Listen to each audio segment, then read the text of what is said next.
Assalamualaikum, all my dear students. Today we are here again with a new video for Standard 10. ये video Mumbai महानगर पालिका के virtual class की तरफ से पेश किया जा रहा है। मैं Ansari Rashid Akhtar 10th standard English के एक नए लेसन के साथ। तो चलिए शुरू करते हैं आज का हमारा लेसन।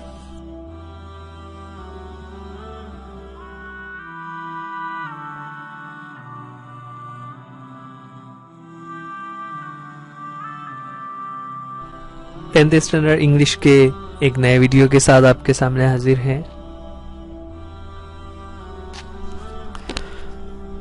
आज के इस वीडियो में हम 4th यूनिट का एक नया टॉपिक देखने जा रहे हैं, जो कि एक पोएम है जिसका टाइटल है ओ कैप्टन माय कैप्टन। ये video 10th standard English subject के लिए, जिसे आप BMC EJU उर्दू स्टैंडर्ड 10 इस चैनल पर देख रहे हो, ये वीडियो उर्दू मीडियम स्टूडेंट्स के लिए है। मैं अंसारी राशिद अख्तर आपके सामने पोएम लेकर, जिसका टाइटल है O captain my captain. O captain my captain एक बहुत ही हिस्टोरिकल पोएम है, जिसके बारे में हम यहाँ पर आज पढ़ेंगे। जिस तरह हमने इससे पहले हर टॉपिक के साथ उसके वार्मिंग अप एक्टिविटीज की, यहाँ पर भी उसी तरह हम शुरुआत करेंगे। इस पोएम के जो वार्मिंग अप सेक्शन के क्वेश्चंस हैं चिट चैट में दिए हुए हैं, जिसमें इंस्ट्रक्शन है discuss the following with your classmates, है ना। ये जो क्वेश्चंस आ रहे होंगे उससे हमें अपने क्लासमेट्स के साथ डिस्कस करना है, लेकिन चूंकि अभी हमारे स्कूल से बंद है, हम यहाँ पर ओरली आपसे क्वेश्चन का आंसर हम एक्सपेक्ट करते हैं कि आप अपने तौर से इसका जवाब दें। ठीक है, चलिए शुरुआत करते हैं। एक एक क्वेश्चन हमारे सामने आ रहा होगा। First question is what are the important games played in your school. What are the important games is played in your school? आपके स्कूल में जो अलग अलग मुख्तलिफ किस्म के खेल खेले जाते हैं, उसमें से अहम खेल कौन कौन से हैं? तो यहाँ पर हर स्कूल का अलग अलग आंसर हो सकता है ना। जिस स्कूल में जिस गेम पर ज्यादा फोकस किया जा रहा है, एक से जायद भी हो सकते हैं, तो उन गेम्स के नाम हमें बताना होगा। For example we can say like football, kabaddi, kho kho, है ना, cricket, then running, long jump, high jump, disc throw. इस तरह अलग अलग गेम्स हो सकते हैं जो आपके स्कूल में खेले जा रहे हैं, तो उन गेम्स के नाम बताना है। गेम्स के नाम के बाद आगे क्वेश्चन है जो थोड़ा सा जनरल नॉलेज के लिए के तौर पर है कि who are the captains of the various team games, name them, है ना। यहाँ पर जो टीम गेम्स होते हैं, ऐसे कुछ टीम गेम्स के बारे में उन टीमों के जो कैप्टन हैं उनका नाम हमें बताना है। उसकी मिसाल हम ये ले सकते हैं। फॉर एग्जांपल हमारी जो इंडियन क्रिकेट टीम है, हम उसके बारे में कह सकते हैं ना। क्रिकेट सबसे पहले तो ये जो टीम गेम है, ये आपको ध्यान देना है। टीम गेम यानी ना, गेम्स दो तरह से होते हैं, एक इंडिविजुअल होते हैं और एक टीम गेम्स होते हैं। तो ये आपके लिए होमवर्क रहेगा कि आप टीम गेम्स कौन कौन से हैं और उसमें किस तरह से उनके कैप्टन्स के नाम हैं। ऐसी कोई 3 या 4 गेम्स आप उनकी तलाश कीजिए और उनके कैप्टन्स के नाम आपको नोट डाउन करना रहेंगे। नाउ जब हम बात कर रहे हैं टीम गेम की और कैप्टन की, तो क्वेश्चन आता है, नेक्स्ट क्वेश्चन उससे रिलेटेड है कि what is the role played by a team games captain, what are his और हर रिस्पॉन्सिबिलिटीज। ना, जो टीम गेम्स होते हैं उसमें एक कप्तान का क्या कैरेक्टर होता है, मतलब क्या रोल वो प्ले कर रहा होता है, और उसके ऊपर कौन सी जिम्मेदारियां होती है। क्या जिम्मेदारियां होती है कैप्टन की, कि सबसे पहले वो कैप्टन जो होता है वो टीम को लीड करता है। इसी तरह ही टेक्स द इम्पोर्टेंट डिसीजन, है ना, he sets the example for other players, he leads from the front, he encourages, he motivates, he discuss his plan with his teammates। ये तमाम चीजें जो है तो उसकी जिम्मेदारियां होती है और इन सब कामों के लिए वो एक इम्पोर्टेंट रोल प्ले कर रहा होता है। अब यहाँ पर जब बात चल रही है कैप्टन की, तो कैप्टन ये जो वर्ड है ये हम टीम गेम्स में तो हमें मालूम है कि एक कैप्टन होता है जो टीम का लीडर होता है, लेकिन इसी कैप्टन वर्ड से एक दूसरा मीनिंग भी निकलता है जो होता है कैप्टन ऑफ अ शिप, यानी जहाज का कैप्टन। जहाज का कैप्टन से मुताल्लिक अगला क्वेश्चन है, what is the role of a captain of a ship, what are the responsibilities of a captain of a ship. ना, जो जहाज का कप्तान होता है वो क्या किरदार अदा कर रहा होता है और उसके ऊपर कौन सी जिम्मेदारियां होती हैं। तो जहाज का कप्तान यानी क्या, कि जिस तरह किसी टीम का कैप्टन होता है उसी तरह शिप का भी एक कैप्टन होता है जो उसके पूरे एक्टिविटीज को वॉच कर रहा होता है। वो डिसाइड करता है कि कैसे हमें सफर करना है, कौन सी जिम्मेदारियां किसे दी जाएगी, कौन सा शख्स कहां पर रहेगा, कितने दिन सफर करना है, कहां पर ठहरना है, किस तरफ रुख करना है, ये तमाम चीजें है ना। All the decisions are taken by the captain of the ship.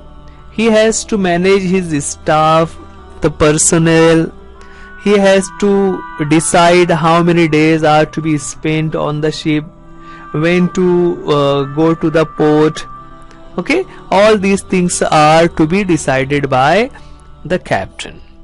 अब यहाँ पर जो हमारा टॉपिक है ओ कैप्टन, माय कैप्टन, ये एक्चुअल में ये शिप के कैप्टन के मुतालिक है। ठीक है, चलिए आगे बढ़ते हैं। अब आ जाते हैं हम पोएम की तरफ। पोएम से पहले यहाँ पर हमारे सामने जो पिक्चर बना हुआ है ये इस पोएम के पोएट हैं जिनका नाम है वाल्ट विटमन। वाल्ट विटमन का जो पीरियड है वो है 1819 से 1892 तक का। He was an American poet, essayist and journalist, है ना। वो एक अमेरिकन पोएट है, इसी के साथ साथ वो एसेइस्ट है। एसेइस्ट यानी जिसे हम कहेंगे मजमून निगार। आप न्यूज़पेपर पढ़ते हैं तो न्यूज़पेपर में बहुत सारे टॉपिक्स पर बड़े बड़े मज़ामीन लिखे हुए होते हैं, तो इस तरह जो लोग टॉपिक्स को सिलेक्ट करके लिख रहे होते हैं दे आर कॉल्ड एसेइस्ट। और साथ ही साथ वो जर्नलिस्ट थे, वो एक सहाफी भी थे। उनके बारे में और है कि he was the most influential poet in the American canon, often called the father of free verse। Now he was the most influential poet। influential यानी मुतासिर करने वाला, जिसे हम दूसरे वर्ड्स में कह सकते हैं मोस्ट फेमस। अमेरिकन जो पोएट है, अमेरिकन कैनन से मुराद यहाँ पर कि अमेरिका की जो पूरी शोरा व अदीबों की जो नस्ल है उस पूरी नस्ल में वाल्ट विटमन एक बहुत ज्यादा इन्फ्लुएंशियल है, मुतासिर करने वाले हैं। ऑफन कॉल्ड, है ना, उन्हें खास करके नाम दिया हुआ है the father of free verse. Free verse इससे पहले हमने ये पढ़ा हुआ है कि नज्म की अलग अलग जो राइम स्कीम्स होती हैं, अगर किसी पोएम में राइम स्कीम ना हो तो उसे हम फ्री वर्स कहते हैं, जिसे उर्दू में हम आजाद नज्म कहते हैं, जो एक टाइप की पोएम है। सो फ्री वर्स के फादर कहा जाता है। अच्छा, इससे पहले भी आपको बताया गया जब इस तरह से किसी चीज के साथ द फादर ऑफ लगा हुआ हो तो इसका मतलब क्या होता है कि वो उस चीज के लिए फेमस है, उन्होंने उस चीज में दूसरों की बनिस्बत ज्यादा काम किया है। तो फ्री वर्स में चूंकि वाल्ट विटमन ज्यादा काम करते नजर आ रहे हैं, इसीलिए उन्हें the father of free verse भी कहा जाता है। उसके आगे बता रहे हैं कि he breaks the boundaries of poetic form, he also used unusual images and symbols in his poetry. ठीक है, उन्होंने जो पोएटिक फॉर्म्स हैं कि नज्म कैसी होना चाहिए उसके रूल्स बता दिए गए थे, तो उन्होंने उस बाउंड्री को ब्रेक किया। यानी उन्होंने कहा कि ऐसा जरूरी नहीं है कि पोएम ऐसी होना चाहिए, पोएम दूसरे तरीके की भी हो सकती है। इसका मतलब क्या हुआ, उन्होंने पुराने तरीकों से हटकर कुछ नई चीजें भी ट्राई की। आगे है नेक्स्ट पैराग्राफ में, the poem is an elegy to the speaker's recently deceased captain, है ना। The poem is an elegy। elegy एक टाइप की पोएम होती है जिसमें किसी मरहूम शख्स को याद करके उस पर अफसोस का इजहार किया जा रहा होता है ना। हम उर्दू में भी पढ़ते हैं, उर्दू में हम पढ़ते हैं मरसिया। मरसिया क्या होता है, किसी की मौत पर लिखी जाने वाली नज्म। इसी तरह इंग्लिश में होता है एलिजी।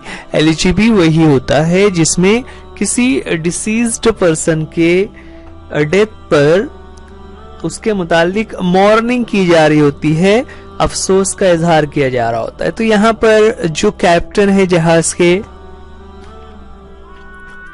उनके इंतकाल पर डिसीज्ड है ना, ये जो वर्ड यूज किया हुआ डिसीज्ड यानी इंतकाल हो जाना, कि जो कैप्टन का इंतकाल हो गया है उसके बारे में एलिजी लिखी हुई है। While the nation is celebrating the victory of the battle, the speaker is mourning the loss of its great leader।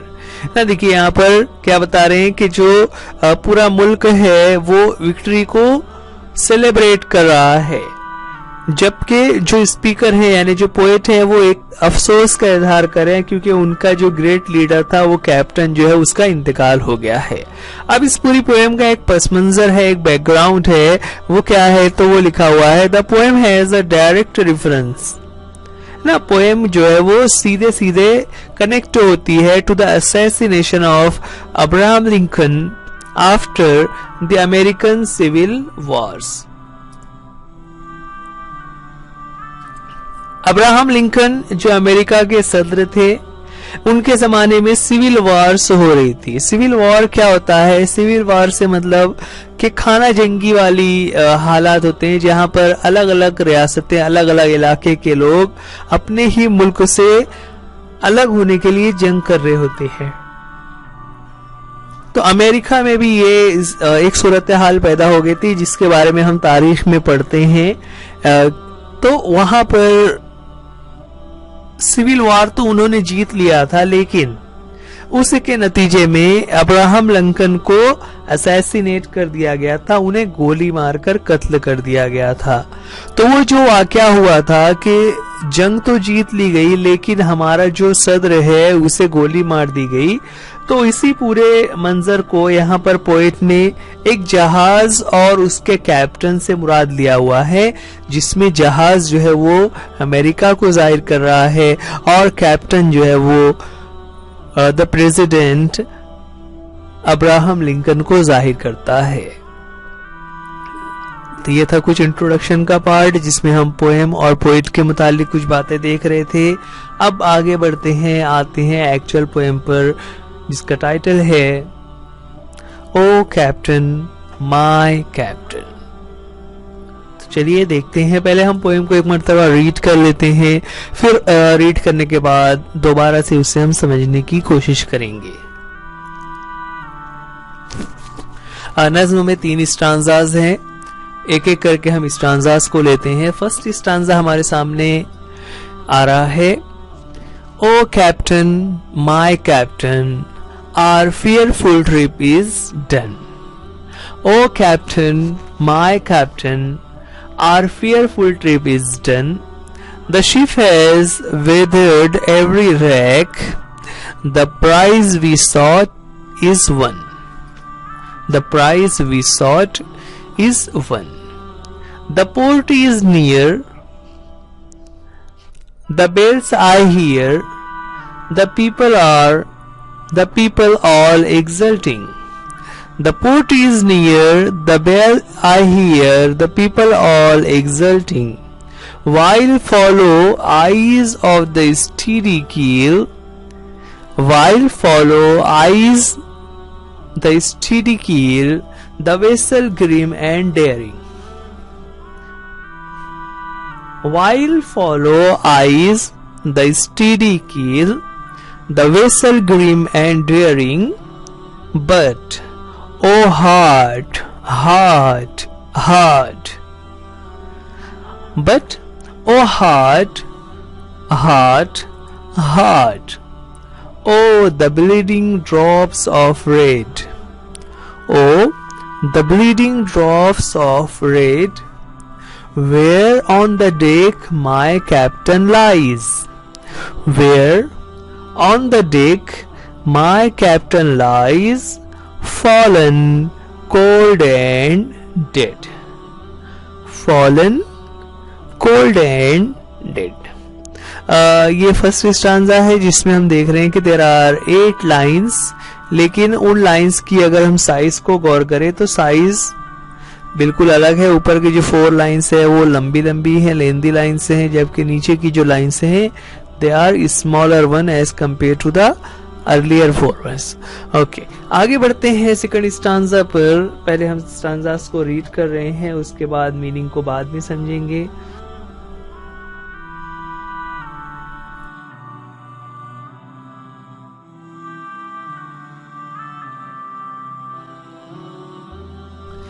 Second stanza है, O captain, my captain, rise up and hear the bells. Rise up for you, rise up. For you the flag is flung, for you the bugle trills. For you bouquets and ribbon wreaths, for you the shores a crowding. For you they call swaying mass, their eager faces turning.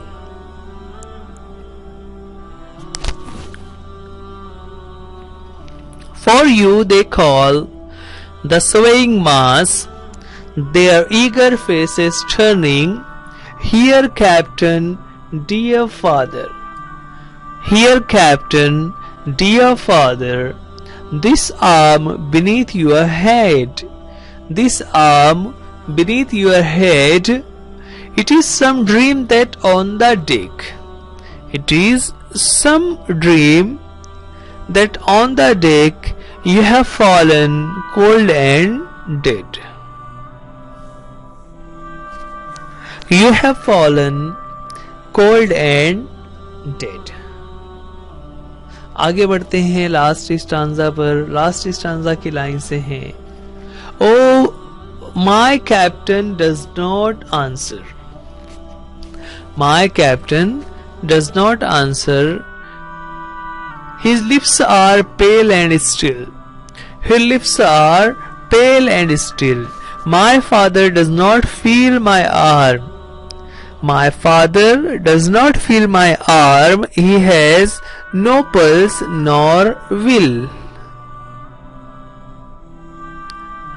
he has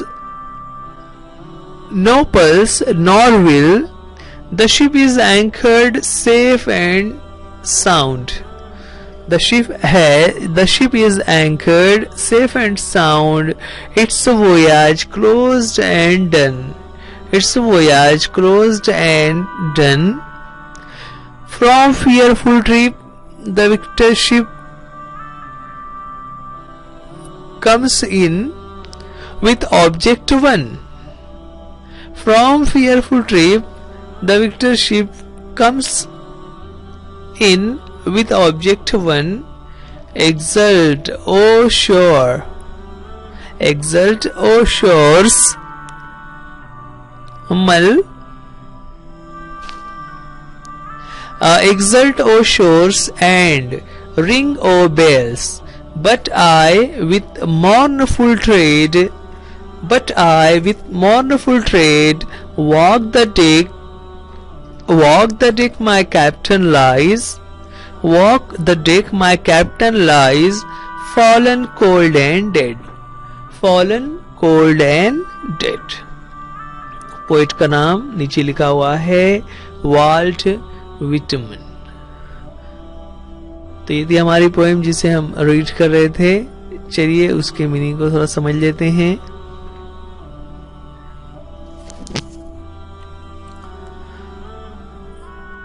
ये थी हमारी poem जिसके poet है Walt Whitman, जिनके बारे में हमने शुरू में ही पढ़ा ना। वाल्ट विटमन एक वार पोएट हैं जो खास करके जंग के हालात पर उन्होंने बहुत सारी पोएम्स लिखी हुई हैं। यहाँ पर उसी चीज को उन्होंने सिविल वार के मुतालिक समझाने की कोशिश की। ठीक है, चलिए देखते हैं हम पोएम के मीनिंग को समझने की कोशिश करेंगे।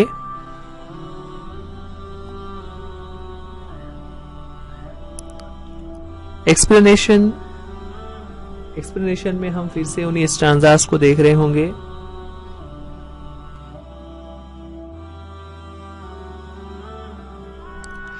फर्स्ट स्टांजा है, O captain my captain our fearful trip is done।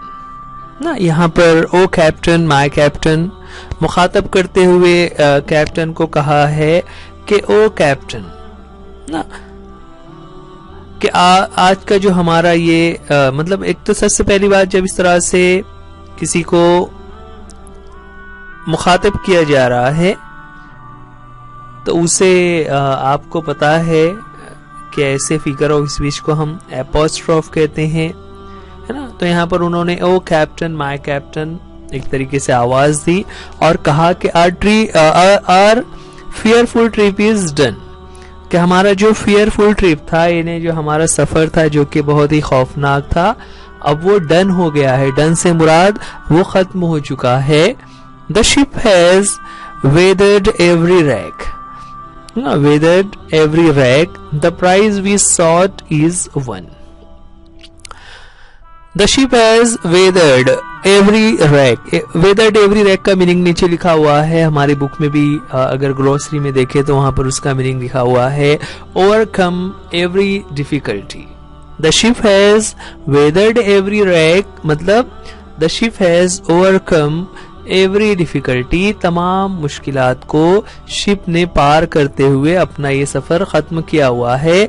The prize we sought is won, है ना। यहाँ पर देखिए the prize we sought, sought ये वर्ड बनता है सीक से। सीक का मतलब होता है तलाश करना, जुस्तजू करना, कि हम जिस इनाम की कोशिश में लगे हुए थे, जिस इनाम को हम तलाश कर रहे थे, वो इनाम हमें मिल चुका है। हम जो इनाम चाहते थे वो प्राइज हमें मिल गया है, हमने अपना मकसद पूरा कर लिया है।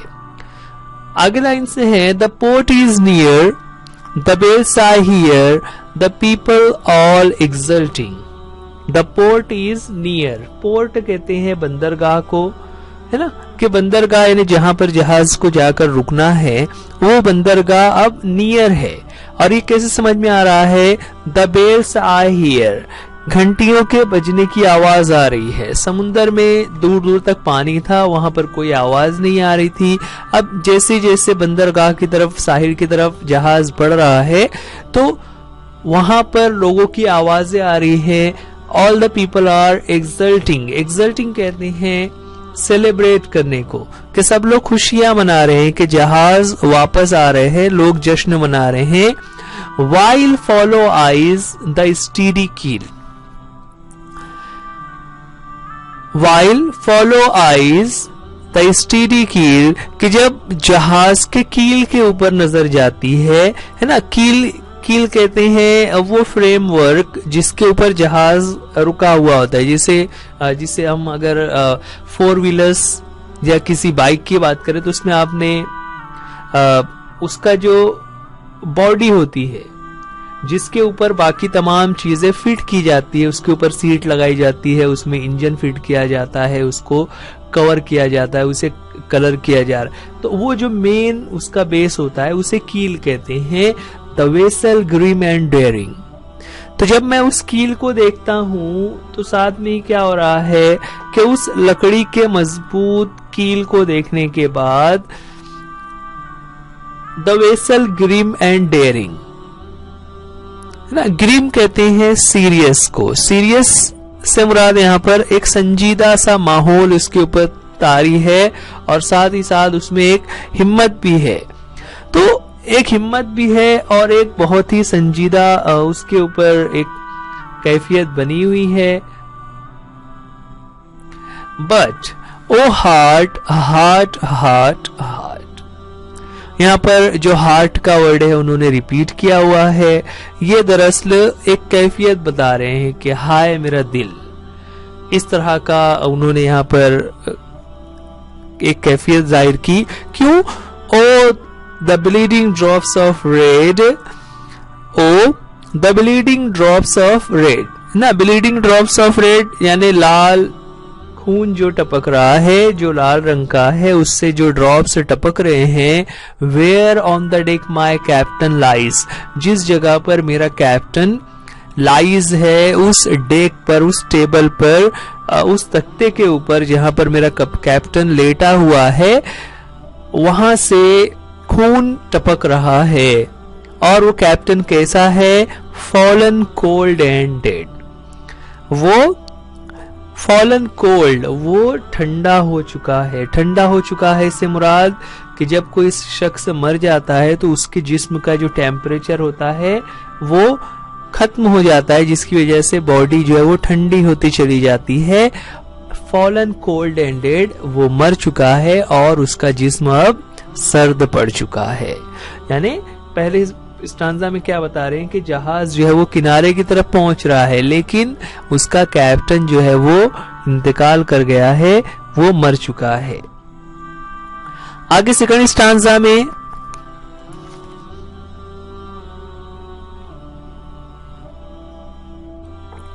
ओ कैप्टन माय कैप्टन, फिर से वो कैप्टन को मुखातिब करके कह रहे हैं rise up and hear the bells. Rise up and hear the bells. Rise up से मुराद उठो और ये जो घंटियों की आवाज सुनाई दे रही है ना, उसे सुनो। Rise up for you the flag is flung ना, क्या उठ जाओ, तुम्हारे लिए फ्लैग को फलंग किया हुआ है, झंडे लहराए जा रहे हैं।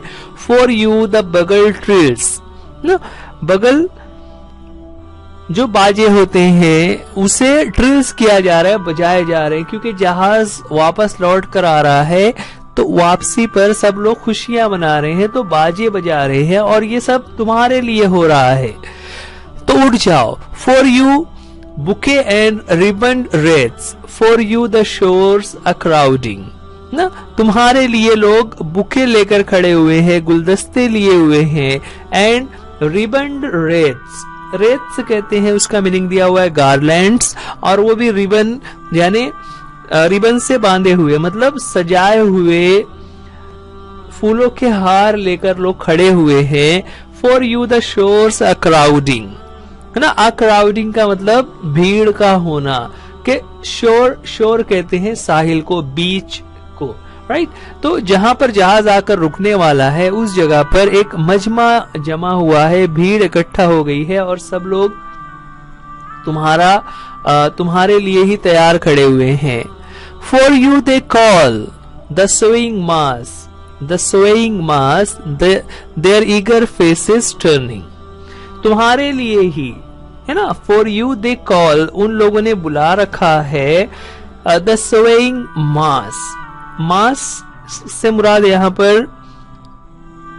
एक भीड़ को, और वो भी कैसी है, स्वे हो रही है। स्वे कहते हैं असल में लहराने को, जैसा एक पौधा है अगर हवा चलती है तो किस तरह से लहराता है, तो यहाँ पर मुराद ये है कि वो भीड़ इतना ज्यादा तादाद में है कि लोग एक दूसरे में धक्का मुक्की हो रहा है, सब लोग एक दूसरे को धक्का मुक्की कर रहे हैं, लोग लड़खड़ा रहे हैं और अपने कैप्टन को वो पुकार रहे हैं। देयर ईगर फेसेस टर्निंग है ना, उनके जो फेसेस हैं यानी उनके चेहरों पर एक फिक्र है, एक खुशी है, और वो अपने कैप्टन को आवाज लगा रहे हैं। लेकिन here captain dear father, this arm beneath your head ना, के ए कैप्टन, अब ये जो मेरा हाथ है जो तुम्हारे सर के नीचे रखा हुआ है ना, this arm beneath your head, ये जो हाथ तुम्हारे सर के नीचे मैंने रखा हुआ है, it is some dream that on the deck, it is some dream on the that on the deck, ये ऐसा लगता है जैसे कोई ख्वाब हो ना। ये यानी ख्वाब से मुराद क्या, नीचे उसका मीनिंग लिखा हुआ है, समथिंग हार्ड टू बिलीव, कि मुझे यकीन नहीं आ रहा है, you have fallen cold and dead, कि तुम इंतकाल कर चुके हो, तुम्हारा इंतकाल हो चुका है, मुझे इस बात पर बिल्कुल भी यकीन नहीं हो पा रहा है, मुझे समझ नहीं आ रहा है कि मेरा कैप्टन किस तरह से इंतकाल कर गया।